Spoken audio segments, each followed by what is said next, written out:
Hi everyone. Today I am going to inform you about PGCET entrance exam. Before that, those who are watching my videos first time, do subscribe and like the videos and do share the videos with your friends.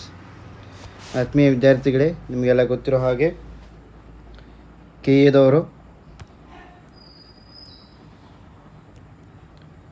Entrance exam ಡೇಟ್ನ ತಿಳಿಸಿದ್ದಾರೆ.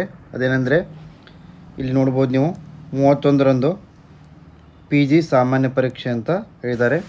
ಇದೇ ತಿಂಗಳು ನೋಡ್ಬೋದು ಇಲ್ಲಿ ನೀವು ಸ್ನಾತಕೋತ್ತರ ಸಾಮಾನ್ಯ ಪ್ರವೇಶ ಪರೀಕ್ಷೆ ಅಂದರೆ PGCET 2025 ವೇಳಾಪಟ್ಟಿಯನ್ನು ಕರ್ನಾಟಕ ಪರೀಕ್ಷಾ ಪ್ರಾಧಿಕಾರವು ತನ್ನ ವೆಬ್ಸೈಟ್ನಲ್ಲಿ ಪ್ರಕಟಿಸಿದೆ.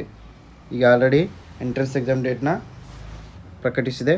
ಮೇ 31ರಂದು ಮಧ್ಯಾಹ್ನ 2:30ರಿಂದ 4:00ವರೆಗೆ ME ಅಂದರೆ master of engineering and MTech master of technology ಕೋರ್ಸ್ಗಳ ಮೊದಲನೇ ವರ್ಷದ ಅಥವಾ ಮೊದಲ ಸೆಮಿಸ್ಟರ್ ಪ್ರವೇಶಕ್ಕೆ ಪರೀಕ್ಷೆ ನಡೆಯಲಿದೆ. ಅದೇ ರೀತಿಯಾಗಿ ಜೂನ್ 22ರಂದು ಬೆಳಿಗ್ಗೆ 10:00ರಿಂದ ಮಧ್ಯಾಹ್ನ 12:00ವರೆಗೆ MCA master of computer application ಅದರ ಒಂದು ಎಂಟ್ರೆನ್ಸ್ ಎಕ್ಸಾಮ್ ನಡೀತಾ ಇದೆ. ಅದರ ಸಮಯ 2:30ರಿಂದ 4:00ವರೆಗೆ. ಅದೇ ರೀತಿಯಾಗಿ ಜೂನ್ 22ರಂದು MBA ಕೋರ್ಸ್ಗಳಿಗೆ ಪ್ರವೇಶ ಪರೀಕ್ಷೆ ನಡೆಯಲಿದೆ.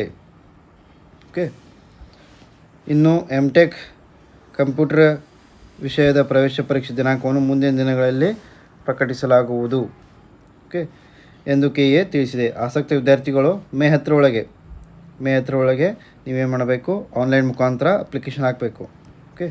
ಆನ್ಲೈನ್ ಮುಖಾಂತರ ನೋಂದಣಿ ಮಾಡಿಕೊಂಡು ಅರ್ಜಿ ಸಲ್ಲಿಸಬೇಕು. ಅದೇ ರೀತಿಯಾಗಿ ಫೀ ಪೇಮೆಂಟ್ ಮಾಡಲಿಕ್ಕೆ ಮೇ 12 ಕೊನೆಯ ದಿನಾಂಕ. ಮೇ 12ರೊಳಗೆ ಶುಲ್ಕ ಕಟ್ಟಬೇಕು ಎಂದು ಪ್ರಾಧಿಕಾರ ಕಾರ್ಯನಿರ್ವಾಹಕ ನಿರ್ದೇಶಕ ತಿಳಿಸಿದ್ದಾರೆ. H. ಪ್ರಸನ್ನ ಅವರು ತಿಳಿಸಿದ್ದಾರೆ. ಮೇ 10ರೊಳಗೆ ನೀವು ಅಪ್ಲೈ ಮಾಡಬೇಕು PGCETಗೆ. ಅದೇ ರೀತಿಯಾಗಿ ಪೇಮೆಂಟ್ ಮಾಡಲಿಕ್ಕೆ ಮೇ 12 ಕೊನೆಯ ದಿನಾಂಕ ಆಗಿದೆ. ಧನ್ಯವಾದಗಳು.